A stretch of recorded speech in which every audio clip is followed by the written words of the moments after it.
On today's show, Laura Heywood interviews DNR Studios' newest host, veteran broadcaster Mark Thompson. Welcome to Laura Heywood Interviews. I'm Laura Heywood. Some of you know that my experience in radio goes way back before I was known for my love of Broadway. I started college radio back in the late 1990s, if you can believe it, when we played sound effects off of things called carts that looked like 8-track tapes.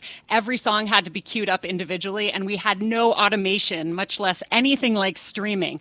In fact, my first station, shout out to KUPS in Tacoma, Washington, there would be static every day from 2 a.m. to 7 a.m. because we didn't have DJs to play records overnight.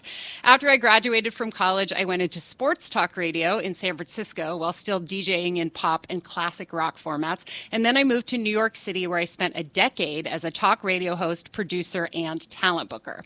It was in that context that I first met today's guest, Mark Thompson. He's the host of Make It Plain, DNR Studios' newest show, which you can hear every weekday morning. Mark moderates debates with nationally known leaders on political, social, economic, cultural, and spiritual issues, and it's really a thrill to have him join us here on this platform. A truly outspoken advocate for progress and a fearless speaker who welcomes debate with those who don't share his opinions. Mark is not just a leader, but also, I'm going to say it, he's a hero. I think he'd probably argue with me on that because he's a humble guy, but I can't stress enough that Mark is incredibly trusted and well-respected. The list of people he's associated with and has interviewed includes major heavyweights like Maxine Waters, Nancy Pelosi, Dick Gregory, Kamala Harris, Bernie Sanders, Ta-Nehisi Coates, and his good friend Talib Kweli, who was here at DNR a few days ago to help launch the new show. And that is just the beginning. I've known Mark nearly a decade, and I've never once seen him back down on what he believes in, which makes him exactly the kind of broadcaster, advocate, and leader we all need right now. I don't think I can say it better than the 104th Annual NAACP Convention did in July 2013 when they honored him for, quote, 25 years of crusading journalism and outstanding leadership in furthering the work of civil and human rights. Please join me in welcoming a truly great man in an era we need him more than ever, Mark Thompson. I don't think I've ever had an introduction like that. That was so sweet. Thank you. I'm touched. Was that all that was about me? That was all about you, and you want to know the craziest thing about it? It's just facts. Oh, None of it is, you. I mean, I suppose words like great are subjective, but everything else in there was objective. You have done all of these things. And also, I want to say that quote from the NAACP convention for 25 years of crusading journalism and outstanding leadership in furthering the work of civil and human rights, that was 2013, which means now we're into your third decade. Yeah. Now it's been 30 plus years of you doing this work. And it's amazing to do all that at my, young age of only 35. I know. How did you start broadcasting when you were 3.5 years old? I don't know. But really, I appreciate that. And let me just say the reception that you and others have given me here at DNR has really been touching. When you're in one space and kind of just going through the routine and in your own fishbowl, everybody's just going through the routine. You don't know how people even regard you. But coming here and hearing what you said and just the way you greeted me since I got here has really been touching. And I kind of really tackled you, Mark. You did? Well, I didn't feel like that to me. You were like, oh, hello, and because it took you a second, you didn't know that I was working over here. I didn't know you were here. You were like, hello, and I was like, Mark, yay! And I think I went in for the hug, and suddenly you recognized me, and you were like, oh my gosh, you're here too. That's right. But, that's right. I think I was so excited to see you that luckily I don't think I physically tackled you, but I was thrilled to see you. It was fine. It's a thrill to see you too, and really just thank you for having me. And I'm glad to know you're still doing all the great things you're doing. And hopefully we can all do some great things together here. Yeah, definitely. One of the things that I love most about this place is that I was encouraged from the very beginning to make this whatever I wanted it to be. Sure. As you may or may not know, because most of this happened after I left our former employer, I am really well known now as a professional Broadway fan. I'm called Broadway Girl because of an anonymous social media account that I started when I was still it's been 2008 or 2009, and nobody knew about it. I got invited to do a TED Talk in 2015, revealing my identity as the person who'd been writing this secret Twitter account that had become a phenomenon, and then my broadcasting experience, this social media identity, and some experience I had way back in the day of doing on-camera, like TV commercials, all kind of came together, and I became a personality, an on-camera interviewer. I guess you'd call me an influencer, although I feel like that word has gotten kind of a yucky connotation. I like to say, if you want to be an influencer, first figure out what kind of influence you want to have on the world. That's right. And the influence that I want to have is to encourage kindness, enthusiasm, and positivity. I'm very actively not a critic. Anyway, the point is, I talked to a lot of people who are interested in producing podcasts for me, and the number one question I got was, why aren't you doing a podcast? You have a decade and a half of experience in radio, you have a huge audience, and you have a really identifiable brand, Broadway Girl. People will search the word Broadway on podcasting platforms, and you'll be the first thing that pops up. It's obvious. And I said, I don't want to do a Broadway Girl show. I'm going to bring my love of Broadway everywhere I go, but it's not the only thing that I love. Like I said, I was in sports talk for years. I want to talk about the Women's World Cup. I want to, I did a great interview with Joe Montana that I had to really fight to get, because even though I grew up in the Bay Area and Joe Montana was the hero and he's a Hall of Fame football player, people were like, what would Broadway Girl be doing, talking to Joe Montana? And so I came here, and Derek and Romaine, my old friends from our old place of work, from the facility, they were my first friends when I moved to New York, and they said, name it after yourself, own it, and make it your complete, complicated, complex version of yourself. We don't care if you get, the visibility that you might get from people Googling a keyword. We want you to do something you're proud of, and we'll give you the space and the resources to do that. Well, and all that makes sense, and I'm glad that happened and that you're here. But I think when someone like you, whenever anyone has the gift of knowing how to do interviews, how to translate their curiosity, because I think that's really key. Everybody running their mouth in front of a microphone does not have that curiosity.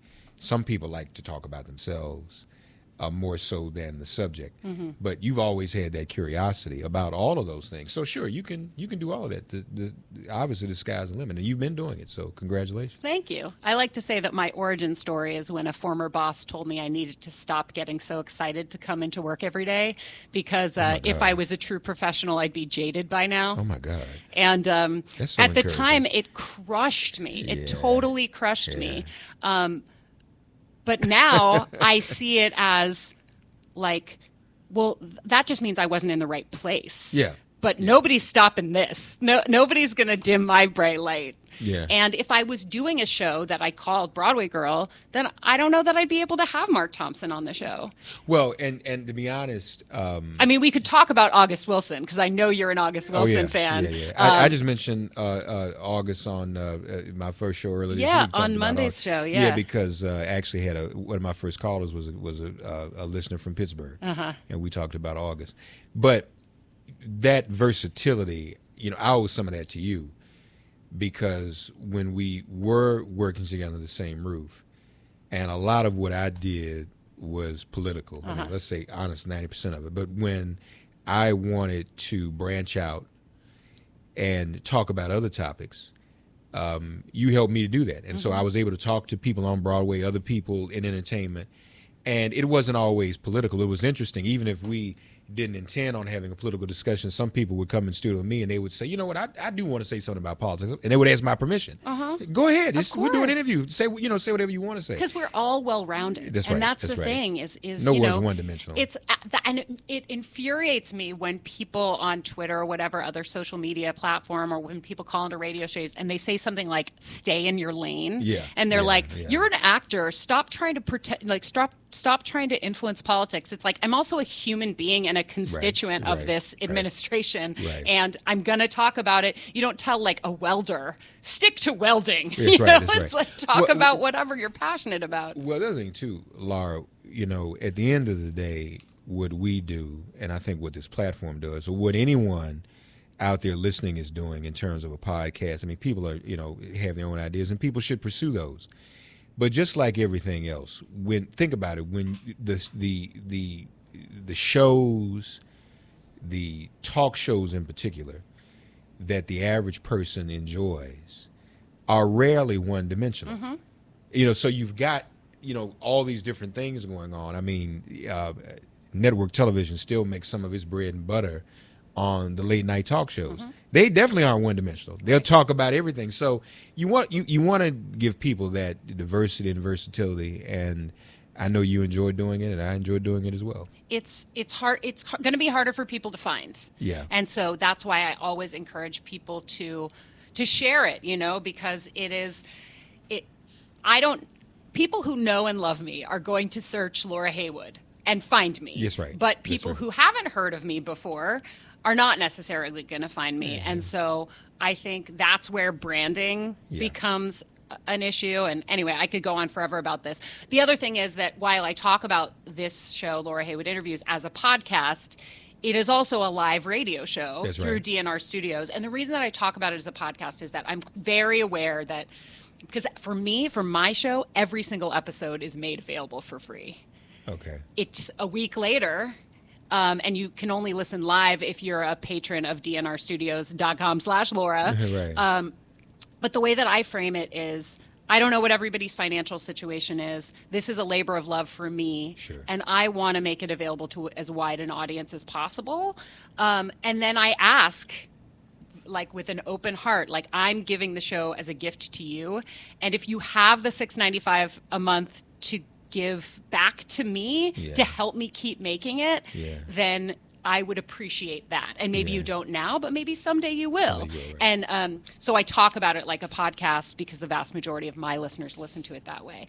I know that for you, the vast majority of your listeners are going to be listening live because they want to start their morning with you. I hope so. I hope they still do. And the great news is that people who subscribe through this DNR Studios /Laura, for, they get my show, but they also get your show. That's right. People who subscribe, what is it? It's dnrstudios.com/ Make It Plain. Make It Plain, which is... Yeah, it's DNR Studios / Make It Plain. Or make it simpler, makeitplain.com. It all goes to the same place. Oh, great. Makeitplain.com. Okay, so I've been watching a lot of interviews you've done that are available on YouTube and listening to some of your past interviews, mostly interviews that you've done on other people's shows, because I wanted to get a sense of you as the subject. And one of them, and I wish that I could remember who it was you were talking about, it might have been your 50th birthday broadcast where you were talking to the Black Eagle. And it was about why the show's called Make It Plain. Yes. Can you explain for people who might not know you and your previous work? Well, first of all, I am an ordained minister, and Make It Plain is a piece of scripture, Habakkuk chapter 2, verse 2. Write the vision and make it plain upon tables, that he may run that readeth it, which basically means whatever the prophetic vision is, it should be made plain for people to understand. Mm-hmm. And those who believe in that vision can then run with it. But in the black church tradition and in the black oratorical tradition, if you ever hear a sermon or watch one, in between people saying amen, you hear someone say make it plain as well. Mm-hmm. And the idea behind that was to make sure it was put right where people could understand it, as plain spokenly as possible, as understandably as possible. Now, someone who was known for using a lot of big words was Dr. King. Mm-hmm. When he spoke at the March on Washington, there's even a joke about, he talked about Southern governors' lips dripping with the words interposition and nullification. And someone was asked, what does that mean? Mm-hmm. And somebody said, I don't know, but it sure sounds good. But even in Dr. King's case, his father, Daddy King, before he went up to preach, would say to Martin, make it plain. Malcolm X, in the tradition, when he would go up and speak, his lieutenants would say, make it plain. And so as a minister and as someone who is always speaking to the public, I just thought it would make the most sense to name the show after that. And so the name stuck. Even though this is my 31st year in radio. Before, it wasn't always Make It Plain. It was just Mark Thompson. Mm-hmm. But then I decided, it was around 2001 when I first joined satellite radio. I started on XM. I decided, I'd choose a name, and it was Make It Plain. So it's in that tradition of Martin and Malcolm, and that scripture, that we make it so the people can understand. There's a Malcolm X documentary called Make It Plain. It sure is. Well, I personally, I like that idea because I am somebody who I consider myself quite politically active in terms of, while I make it a point to be positive about art and the people who make it, I am not quiet about my anger towards the current administration, and I believe in speaking out and speaking up. I march for things. I donate to a lot of causes. I try to be as aware, or as you would say, I think the hashtag for your new show is Get Woke. Get Woke. Hashtag Get Woke. So you're woke. Well, I'm working on it. I think that one of you are. I think I think that anybody who thinks they don't have any more learning to do or any more growth to do is in trouble. And I think that you know so much more about what's going on beyond the headlines than I do. And when I listen to your show, I can get a sense, because you make it plain for someone like me. It's not that I get a little nervous about the idea of the description that you used about Martin Luther King and like, you're not dumbing it down. No. Your listeners are smart and they can handle a big word or two. Yeah. But when it comes to something like the Mueller report or something else that's like so complex and complicated, I'm like, just give me the Cliff's Notes. Give me the bullet points. Let me know what I need to know that doesn't require me to read 400 or 900 pages. And it's not about eliminating the big words. No, it's not at all. It's about making it understandable and putting it in a context where someone can get it live or early in the morning on their way to work or on their way to school, where you don't have a lot of time to comprehend the complexity. So it's less about you not using big words and more about not being complicated and another popular term these days, too wonky. And so I'm always very, very careful about that. And we want people just to get it for what it is. And, it was also a lesson for me because I wasn't always like that. I used to use a lot of big words on the radio when I first started in my 20s. I used to use a lot of big words and sometimes was accused of being too intellectual and especially too serious. And then in 1993, I was working for Radio 1 in Washington, D.C., and Kathy Hughes. She called me when they said, I'm hiring a co-host for you. I said, co-host? Let me a co-host. And she said, it's Dick Gregory. And so Dick Gregory became my co-host, and we worked together for years. Was that was because you were too serious and he was going to be the funny guy? Well, that was part of it. The other part of it was, Dick wanted to be on there. She wanted him on the air. But Dick was not a host in the sense of the mechanics of being a host, so it was as if we were doing sports. I was play-by-play, he was color commentary. So I was in charge of logistics, obviously, going to break, coming from break, getting everything set up, setting up the interviews and guests, and then he would come in. But in that regard, he relaxed me a lot. And again, I was kind of staying in my lane. But after that time, I realized that I was versatile enough to use my own humor. Well, what we're all doing is entertainment. That's right. That's absolutely right. And I remember when we were doing sports, it was I was told, this was in like 2002, the show that I was on, because it was sort of like a morning zoo type show, and we were told like entertainment's your first goal. We're never going to like go out of our way to say something that isn't factually true. Right. But if the options are entertain or like stall so that you can get the minutia correct, just like go forward and entertain. So I'm glad. I think that people too often think that you can't laugh and be educated at the same time. Right. again, it's just another thing I love about DNR Studios is we have, there's a show called Anxiety, which is about mental health and gossip. Yeah. And it's like, where else could you find something like that? That's right. That's right. But it's fantastic, and that we've got shows that are all about entertainment, and we have shows that sometimes talk politics and sometimes talk, social issues, and sometimes talk, about, I don't know, like the Ariana Grande album that just came out. That's right. Well, one of the greatest compliments I ever received, I'll never forget, was, years later, Dick was listening to me, and he called me, and he said, you've really grown and matured. I said, thank you. He said, you used to be so serious, Mark, but you get show business now, and you're even more entertaining. And he tried to teach me things along the way that I gradually would get it, but to get that from someone like him, was a great compliment. I remember the first time I met Dick Gregory. I booked him as a guest at Satellite Radio, and I went to shake his hand, and he did not like that. I said, "Nice to meet you, Mr. Gregory," and he explained to me that shaking hands was I wish that I remember, but it was something about the white man taking down something that dated back to slavery.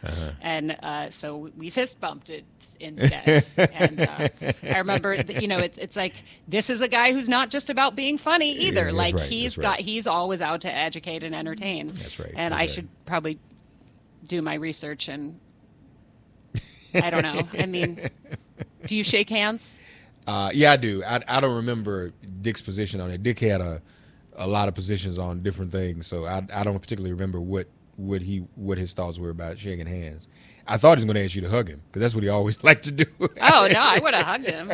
I just, but again, that's like diversity of thought and diversity of voices is so important. And one of the reasons that I like listening to your show is that I am always, no matter how hard I try not to, I'm always going to have a blind spot when it comes to people of color, because I'm not one. And to open my ears and open my mind and listen, whether it's the idea of something that I think is probably pretty fringe, the idea that shaking hands is a demonstration of white power, I think is, and I don't want to put words in Dick's mouth, but like that seems pretty fringe to me. But there are other things that just like are about a person's life experience that never would have occurred to me because I haven't lived it. Right. And so to have a platform that is excited to embrace people of all backgrounds, all sexual orientations, all topics, I'm humbled by it. I'm humbled to be part of it. Well, and it's important even for the listeners out there. I mean, we don't grow and learn unless we take the time to embrace the diversity that's around us. People have different experiences.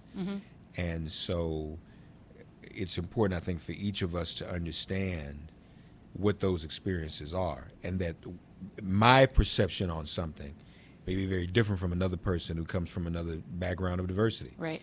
And so we have to, appreciate that. It's when you decide that your opinion or your perspective is the only one that matters, is when you have a problem. So I think that that's a really good opportunity to talk about the fact that you have never shied away from talking to people who disagree with you. Yeah. Some of the interviews that I watched with you were with some, speaking of fringe, like I saw an interview online that you did with somebody who was like, with an African-American broadcaster who thought that Black History Month was a bad idea because it should be all American history, and it was somebody who referred to our current president as the Great White Hope. Yeah. And it was like, I know who that was. Couldn't believe that you, as this incredibly beautiful soul, would subject yourself to someone who disagreed so profoundly, and yet you were calm, you held your own, I felt like he kept trying to inflame the conversation, and you were like, yeah, I'll be on that show, I'll speak truth to that. And can you talk a little bit about your decision to engage in conversations with people who disagree with you so fundamentally? Well, that I know that you're speaking of, and that's the Reverend Jesse Lee Peterson. That truly is show business. Jesse Lee Peterson is comical to me, more so than threatening. So whenever I go on his show, and he's been on mine a couple times, it usually results in either laughter or mockery, because it is so outrageous the things he thinks. And obviously he's an African-American Trump supporter, and he said some outrageous things over the years. And we've debated him. But you don't shy away from debate. No. I don't. Even with somebody who, to my ear, sounds ridiculous. And but you don't treat him like he's ridiculous. I mean, you think it's a different opinion. Yeah, well, no, he is ridiculous. Let me be clear about that. And I laugh at him, but it also, sometimes when you put a clean glass next to a dirty glass, the clean glass looks even cleaner. So when I talk to him, it doesn't hurt me. In fact, a lot of times I feel like it makes my position look even clearer. Mm-hmm. And we don't talk a lot, but every now and then, we engage, and maybe once or twice a year. But you're right, I've never shied away from that, and I don't shy away from it in terms of, listeners who call into the show. Mm-hmm. In fact, on your webpage, it says something like, whether you agree, disagree, or have something to add, call in, be part of it. Yeah. And I can't imagine you, unless somebody was being abusive, I can't imagine you hanging up on anybody if they had a position they wanted to articulate. I probably have been found more guilty of not hanging up on enough people by everyone. But I don't ever want to be accused of shutting someone down. Uh-huh. Coming from the progressive side of talk radio, what we found is that right-wing talk radio heavily screens calls only for agreement. And so I decided always I would do the opposite. I wouldn't screen calls at all. So anybody can call in with any position, and we can talk about it. And we may argue and, battle, or I may change your mind, or you may change mine. But it always lent to a much richer discourse. Honestly, again, show business, entertainment. Who wants to listen to someone who everybody agrees with all the time? I mean, it sounds very staged. So everybody who calls agree. And there's no disagreement. That's just not very natural. So I keep it natural and organic. Anybody can call. Anybody can have a conversation. Anybody can agree or disagree.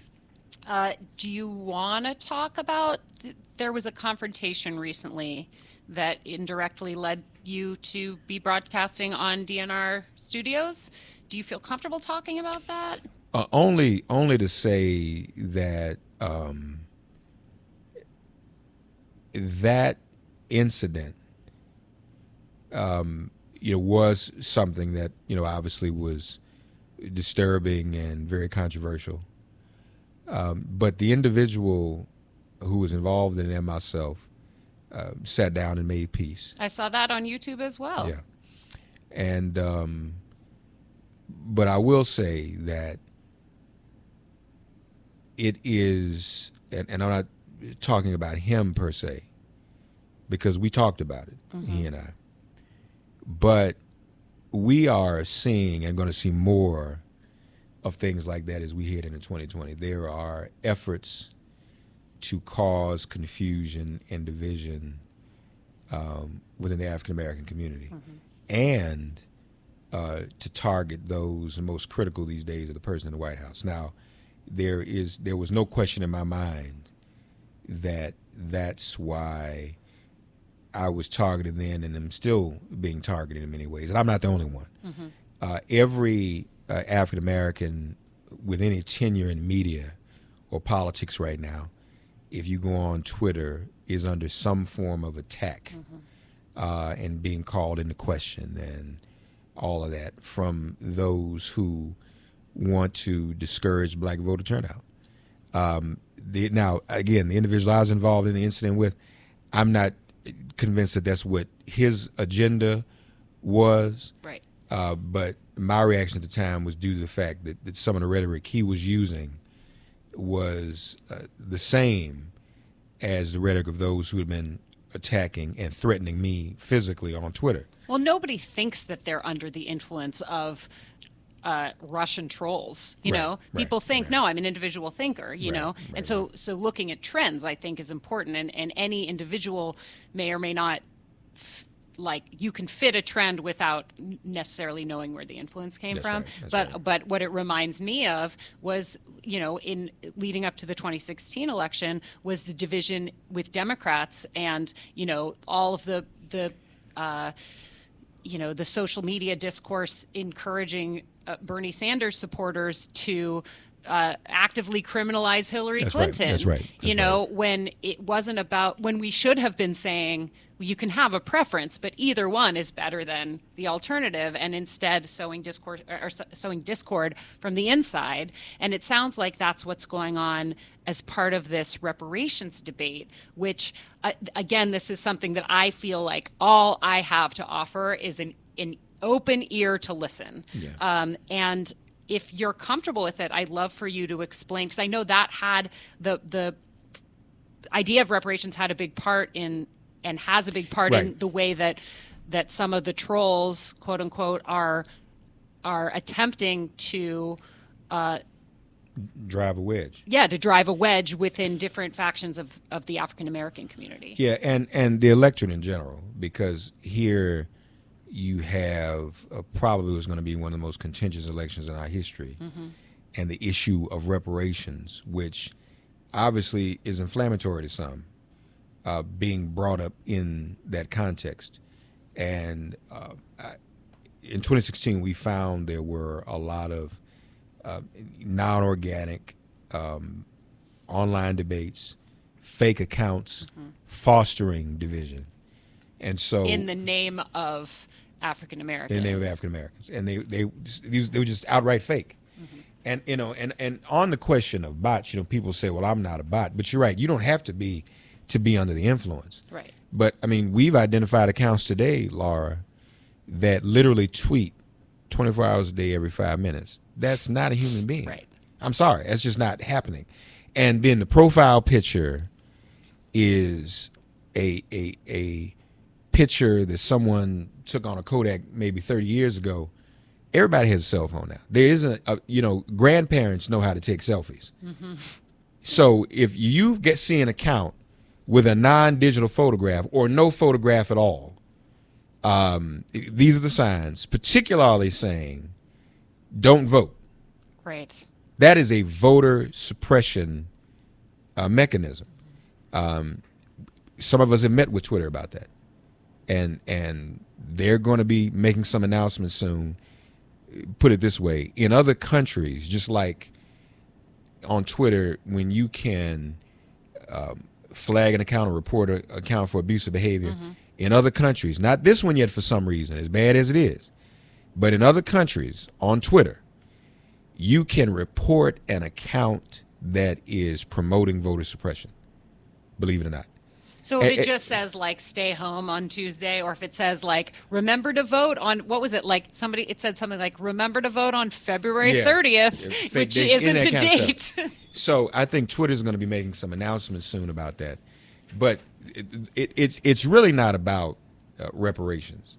Not to mention it kind of backfired, because when these groups were throwing reparations, and I'm somebody who's been involved in the reparations movement. Right, but now there are two different sort of pro-reparations factions, right? And they're very different. So those of us who were part of some of the legacy reparations groups, and we start seeing this, is that you? Is that? It's not me. Who is that? And then we look deeper into it, and the bottom, it says basically, you either come up with a check for individual African Americans by 2020, or we won't vote. But what does that sound like? And sounds like voter suppression to me. Right. And even if there was an agreement on checks, and there is no consensus on that either, there aren't going to be any checks ready by November 2020. Right. See, some of us who've been in the reparations movement for a long time have never been passionate about the individual compensation type thing, because that gets very, very complicated. And I was involved in the DNA study by Brian Sykes, who came from Oxford, who's a DNA expert. He wrote a whole book about the DNA, America's DNA, and where people come from and whatnot, and people came from Europe versus people came from other parts of the world. And he found that over a third of whites in the South have black or African DNA, and they ran them out of the country. Now, if you know the history of America, that's not shocking, because but nobody want to deal with it.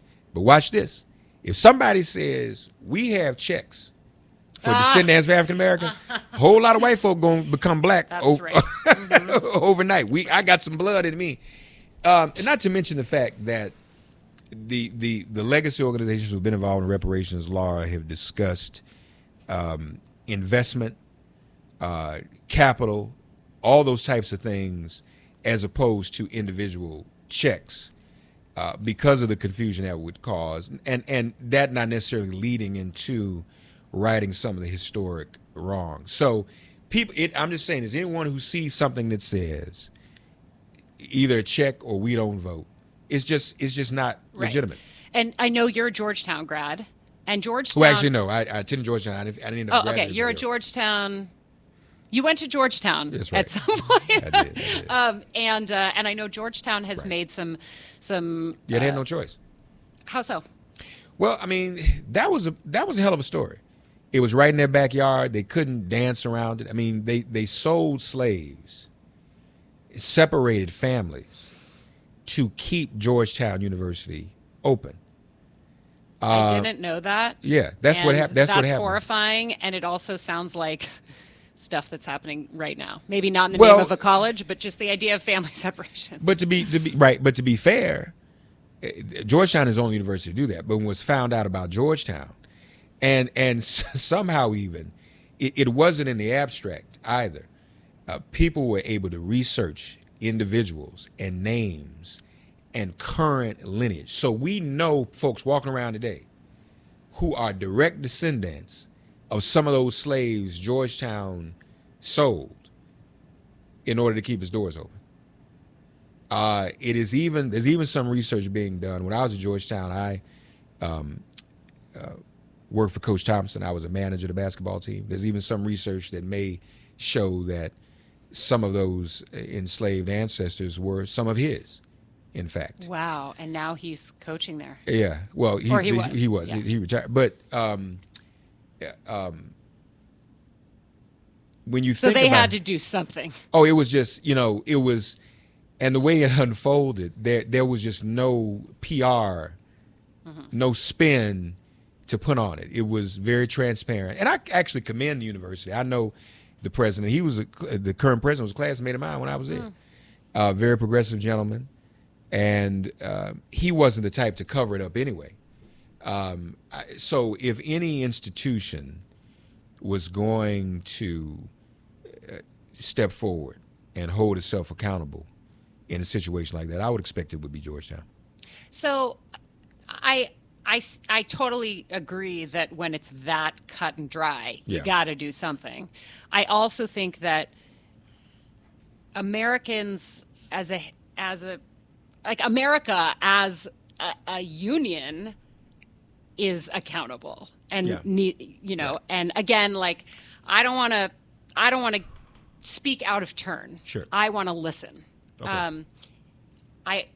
It seems to me that it shouldn't have to be cut and dry for things to be made right. Well, and interestingly enough, we should all, as a nation, take responsibility for our nation's history. And I think that's changed. I mean, I think more and more people are open to that than were before, especially when people hear the arguments for and against individual checks and reparations. So now, as movements evolve, they're able to better articulate themselves and make even plainer.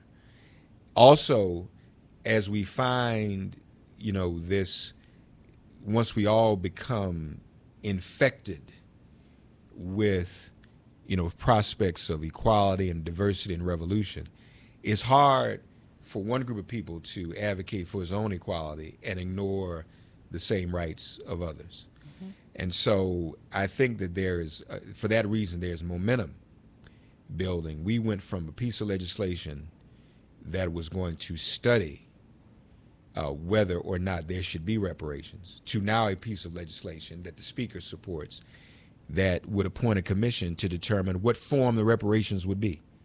And so that that stipulates, something went down here. Not only that, it's not just about slavery anymore, because slavery had its vestiges.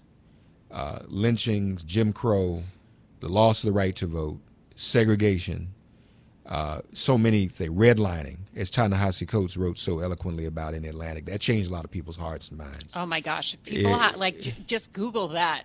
No, it was incredible. And then the modern day lynchings, which we see in the form of police violence and vigilantes like George Zimmerman. So what's interesting, what's happening online, there's a nativism that is being perpetuated by alleged black accounts saying only reparations for those who were descendants of those enslaved here in this country. What we're saying is no one asked Amadou Diallo if his ancestors were enslaved. Can you tell me who that is? He was the man shot 41 times here in New York when Giuliani was mayor. I hate myself for not knowing that. Or Abner Louima, who was the Haitian that was also assaulted by Giuliani's police force. Nobody asked them. Right. So if you have the same skin color as I do, you are seen as African American, and there's a certain treatment that is often bestowed upon you simply for that reason. Not to mention the fact everyone from the Caribbean has an enslaved ancestor. The only reason I'm not Caribbean is because my ancestors got off the boat a bit later. But we are all the same in that regard. And the Caribbean nations, as countries, are going to the European nations demanding reparations, and it's working. They're demanding it. They're saying, from Haiti to other nations in the Caribbean, Jamaica, you owe us, and we can never get ahead because we've been so put down by the slavery and the colonization experience. Well, I know that one way that, or one organization that is really helping to lift up the African American community is the United Negro College Fund. That's right. And I close every episode of my show talking about a good cause. I used to have actually I can still play it. I have a little stinger, we call it, that it's called Just Cause. Just cause! Just cause! Just cause! And the idea is that you don't need a reason to do good in the world. You do it just cause, but also it's a just cause. Right. I love a pun. And so I truly believe that, as much as I said earlier, we're all doing this for entertainment, that there is no excuse for having a public platform and not using it to make the world a better place. Absolutely. And again, that's what influencer should mean. It should not mean you get paid to pose with your favorite skincare product. It should mean that you decide that you want to change the world, you want to have an influence, and what are you going to do about it? And so I invite every guest to bring in a cause that means a lot to them.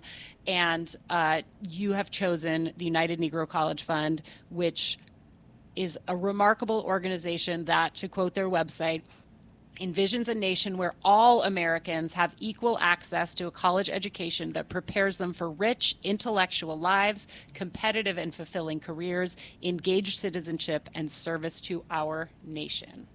And that organization because of the legacy of slavery. Many of the historically black colleges and universities were founded after slavery to educate my ancestors because they weren't allowed to go to other schools. The fact of the matter is, in America today, the majority of African Americans get their education and degrees from historically black colleges and universities. I don't care how many black guys you see on the Michigan football team. The majority of us, and that's not necessarily a bad thing, but those institutions need support. And so that has always been reparational. When we talk about the legislation, one of the things in there is to continue to strengthen and support historically black colleges and universities. And that's what UNCF has done for years. It is the legacy organization on that front, and I would hope people would support it. I actually learned a lot about HBCUs through a television show called The Quad on BET. Yeah. I had the honor of interviewing Anika Noni Rose, Yeah, who's a yeah. Tony-winning actress, Yes. and also Ruben Santiago Hudson, who's become a good friend of Yes. mine, actually through his work on August Wilson's plays. That's right. He does and great work they here, were yeah. both involved in that show. Anika was the lead star. Ruben was a supporting character and also directed an episode. And I am so glad that two people that I knew from Broadway were involved in this show, because it caused me to watch it. Yeah, And it yeah. didn't feel, I don't know.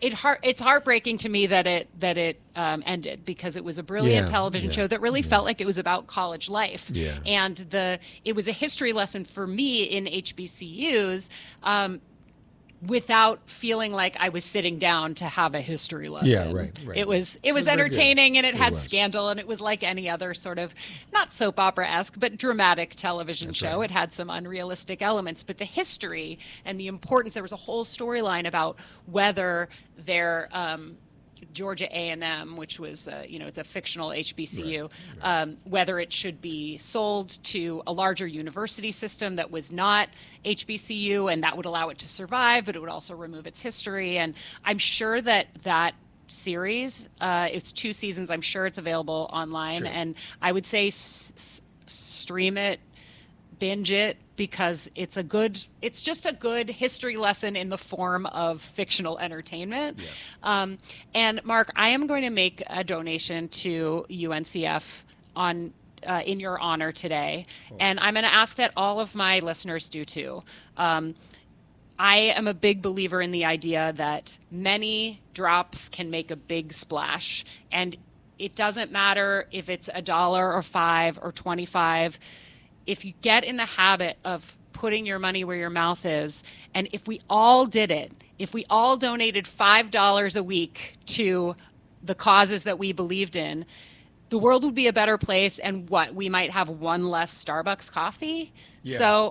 So my dream is to get to a point where Laura Heywood Interviews will feature a nonprofit or a charity, and that organization will get so many like $1 to $5 donations that they'll be like, what just happened? Right. And it'll be the Laura Heywood Interviews effect, the LHI effect. And if we can make a difference, if we can make a dent in what the United Negro College Fund is doing this week in honor of Mark Thompson and in honor of all Americans, then maybe we can help them with their goal of increasing the total annual number of African American college graduates by focusing on activities that ensure that more students are college ready, enroll in college, and persist to graduation. That is language from their website. I can't imagine that any and everybody doesn't agree that we need to do that. The government may be a ways off in reparations, but if every privileged person, every person of any kind of privilege, and that means whether you're white, whether you're male, whether you're able-bodied, whether you're straight, whether you're you grew up in with enough to eat, we can all put $5 aside and make our own grassroots, call it reparations or not, but if we can get more African American students prepared for, enrolled in, and persisting to graduation in college, the world, the country will be a better place, and we will all benefit for it. Amen. Thank you. Thank you for that. That's Mark Thompson, wonderful. We I have appreciate it. made it plain, hopefully a little bit today. We are going to get woke with you every morning, 7 you. to 9 on DNR Studios. And folks, listen to Laura Heywood Interviews. This is good. You're wonderful. Thank you. You're wonderful too. Let's do this again sometime. Absolutely. Thank you so much. Find us on dnrstudios.com/Laura.